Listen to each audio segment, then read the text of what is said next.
Et bonjour mes petites paupiettes. Oui, j'ai décidé de briser un peu la distance qu'il y a entre nous et de vous appeler avec des petits noms mignons. J'espère que ça vous plaira. Enfin, pas autant que la recette du jour, car elle s'annonce mémorable. Aujourd'hui, cap aux US, entre le Kentucky et la Louisiane, avec un plat en sauce originaire de Louisiane, qui porte le nom de la rue qu'il a vu naître, Bourbon Street. Et le Kentucky, avec justement le bourbon Maker's Mark, que nous allons utiliser pour cette recette. Bon, vous commencez à me connaître, vous vous doutez bien qu'on va la rendre iconique cette recette. Et comment me diriez-vous? Eh bien tout simplement en la mixant avec une autre légende de la street food nord-américaine. Bon, je vous en dis trop et en même temps pas assez pour vous donner vraiment les crocs, alors à vous de vous faire votre propre avis.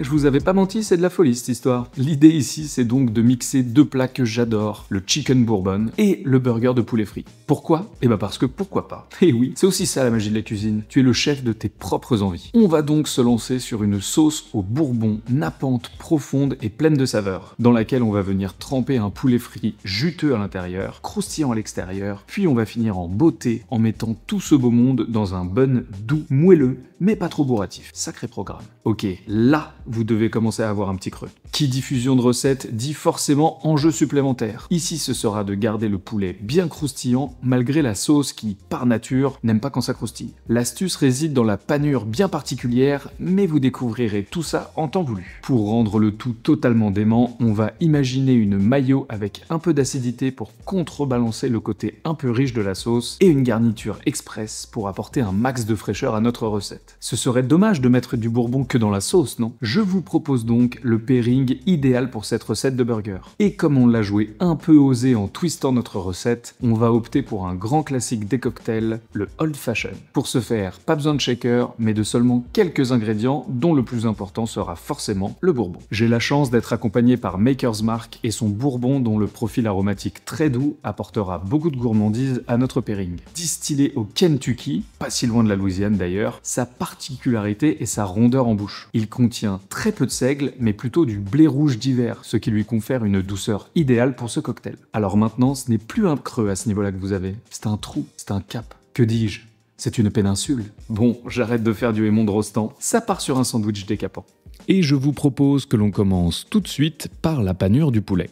Afin d'être le plus efficace possible, nous allons utiliser 3 récipients. Dans le premier, nous allons verser de la farine. Cela va faire une sorte de primaire d'accrochage sur le poulet. On craque un œuf ou deux dans le deuxième récipient. Et pour finir, de la chapelure. J'ai choisi de la chapelure panko, c'est une chapelure japonaise très croustillante, mais de la chapelure de pain classique fera parfaitement l'affaire. Nous allons ensuite assaisonner la farine. Je vais y mettre du sel, de l'oignon en poudre, on enchaîne avec de l'ail en poudre. Soyez généreux pour l'assaisonnement car la farine va assaisonner plusieurs filets de poulet. N'ayez pas peur, nous n'allons pas utiliser 100% de la farine, donc le ratio assaisonnement-farine sera plutôt bon. J'ajoute un petit peu de paprika fumé pour donner un peu plus de saveur, et on mélange le tout afin que les ingrédients soient vraiment bien répartis dans la farine. Maintenant que tous les ingrédients pour la panure sont prêts, on va pouvoir s'occuper du filet de poulet. On le dispose entre 2 feuilles de papier sulfurisé et on l'écrase avec un joli petit marteau. Si vous n'en avez pas, vous pouvez utiliser le cul d'une casserole, ça fonctionnera également très bien. Notre filet est bien fin, environ 1,5 cm d'épaisseur. Cela va permettre un rendu plus joli et une cuisson homogène. On va commencer la panure en le recouvrant intégralement de farine. Il faut qu'il y en ait bien partout afin que l'œuf accroche également. Donc après avoir retiré l'excédent de farine, on le plonge dans le petit bain des œufs battus.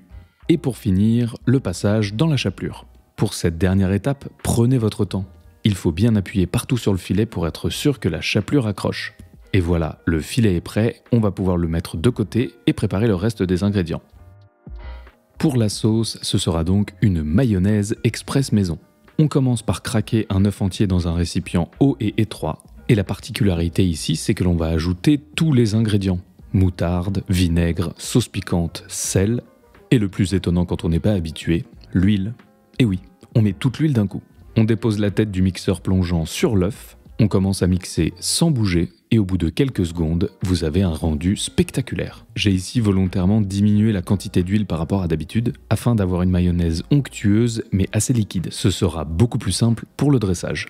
Si vous avez un petit bidon comme celui-ci, c'est le moment de la mettre dedans. Vous pouvez sinon la réserver dans son récipient et on la servira à la fin à la cuillère. la panure est prête, la sauce aussi, on va s'attaquer à la garniture. On va émincer le plus finement possible une jeune cébette. Cela va apporter de la fraîcheur, du croquant et ce petit goût de reviens-y à chaque bouchée. Ah, que serait un sandwich sans pickles ? J'ai ici un gros pickles de concombre maison, mais des petits cornichons feront aussi parfaitement l'affaire. On se coupe de fines bandes que l'on va pouvoir bien répartir dans le sandwich, et pour la garniture, on est bon. C'est l'heure de se mettre sur la sauce qui va être vraiment la pièce maîtresse de ce sandwich. Nous avons besoin de seulement quelques ingrédients, et qui dit bourbon chicken, dit bourbon. Nous allons utiliser le bourbon Maker's Mark, c'est lui qui va donner tout son goût et la profondeur à la sauce. On débute avec les gousses d'ail. On retire la peau, on les râpe, on les presse ou on les hache bien finement. L'idée c'est d'avoir une sauce la plus lisse possible. Nous allons faire exactement la même chose avec du gingembre. On retire la peau, faites-le avec une cuillère, vous allez voir, ça change la vie. On le râpe ou on le hache bien finement. Avec une petite râpe comme celle-ci, ça fonctionne parfaitement. Et maintenant, tout va se passer dans notre poêle. On va faire fondre une petite noisette de beurre, dans laquelle on va faire revenir l'ail et le gingembre. Restez attentif, proche de votre poêle et remuez régulièrement car on n'a pas envie d'aller chercher de la coloration. On va maintenant déglacer le tout avec quelques centilitres de bourbon Maker's Mark que l'on va faire flamber.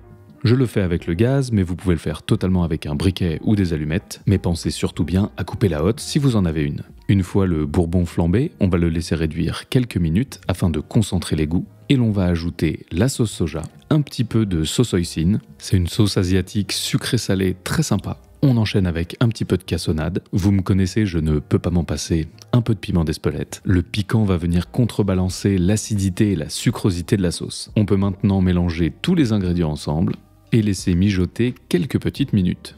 L'idée c'est que le sucre fonde et que cela réduise un peu afin d'avoir une texture très nappante. Afin de goûter pleinement toutes les subtilités du bourbon Maker's Mark, nous allons en ajouter quelques centilitres en fin de cuisson.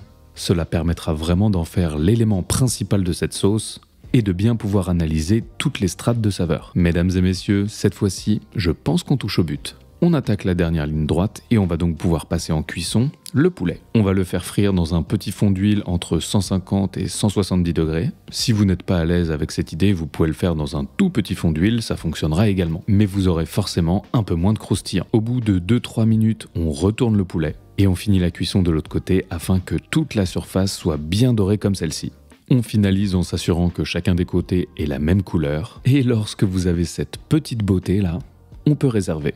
On le débarrasse idéalement sur une grille.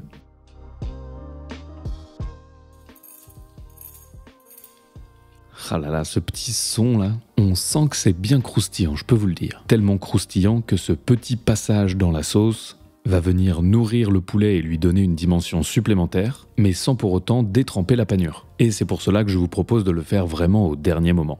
Soyez généreux sur la sauce, on en veut bien partout. Avant de passer au montage du sandwich, je vous propose donc la réalisation de notre cocktail du jour, le Old Fashion. Je dépose quelques glaçons dans le verre pendant toute la réalisation de la recette, comme ça il sera bien frais, et je peux ajouter ensuite dans notre verre mélangeur la cassonade et le bitter. Comme pour la recette du sandwich, je vous mets tous les ingrédients dans la description. Une fois que le sucre a absorbé le bitter, on peut déposer une montagne de glaçons dans le verre, et c'est maintenant l'heure d'ajouter l'élément principal de la recette, le bourbon Maker's Mark. Le fait qu'il soit distillé avec moins de seigle mais plus de blé rouge d'hiver lui confère une douceur en bouche qui se marie parfaitement avec ce cocktail. À l'aide d'une longue cuillère, on va mélanger vigoureusement tous les ingrédients pour une vingtaine de tours. Petite astuce, si vous faites des cocktails et que vous voulez des glaçons sympas, vous pouvez congeler de l'eau dans des boîtes en plastique. Vous pourrez ensuite les casser pour avoir de jolis petits icebergs dans vos verres. On prélève le zeste d'une orange et on verse le Old Fashion sur le glaçon. On exprime le zeste et on fait un petit tour du bord de verre. Cela va apporter une strate de saveur et de senteur incroyable. Un petit zeste pour la déco et c'est prêt. Et revenons maintenant à nos moutons.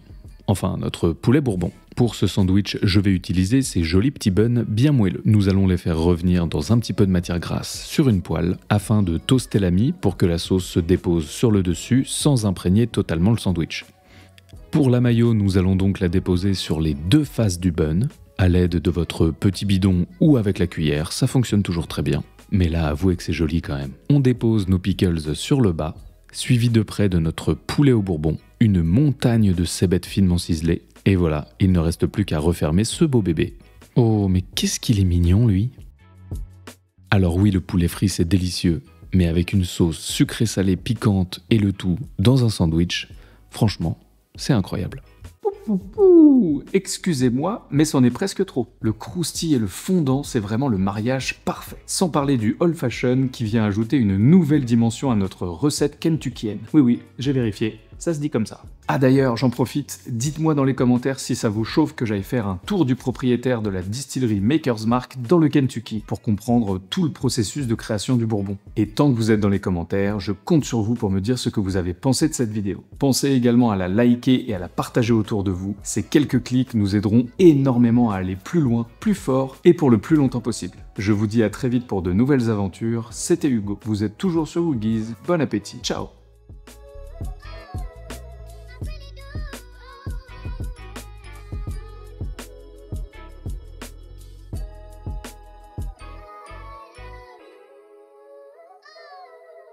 Really do.